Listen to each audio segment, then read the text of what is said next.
Jung had a vision at the end of his life of a catastrophe.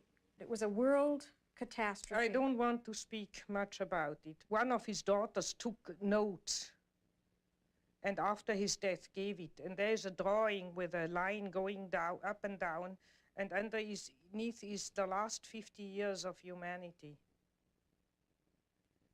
And some remarks about a final catastrophe being ahead. But I have only those notes. Mm-hmm.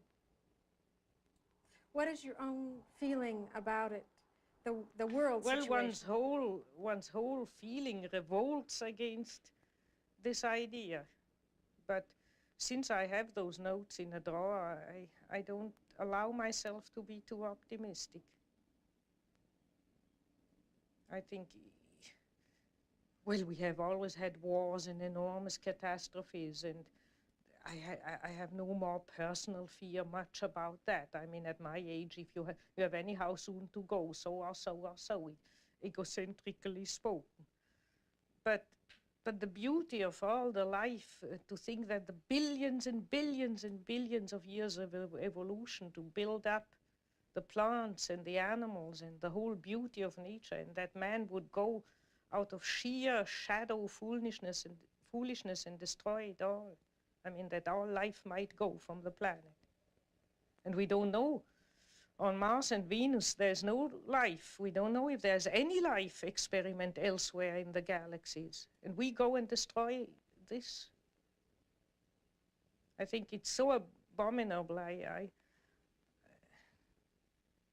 try to pray that it may not happen, that a miracle happens. Do you find that young people that you see now are aware of that it's in their consciousness? Yes, it's partly in their unconscious and partly in their consciousness, and I think in a very dangerous way, namely in a way of giving up and running away into a fantasy world. You know, when you study science fiction, you see there's always the fantasy of escaping to some other planet and begin anew again, which means give up the battle on this earth. Look, consider it hopeless and give up.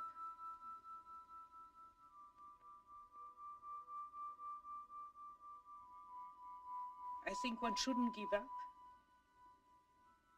Because if you think of answer to Job, if man would wrestle with God, if man would tell God that he shouldn't do it, if we would reflect more, that's why reflection comes in. Jung never thought that we might do better than just possibly sneak around the corner with not too big a catastrophe.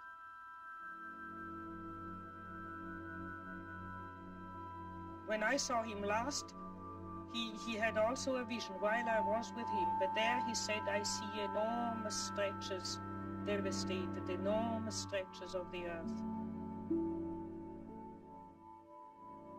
But thank God it's not the whole planet.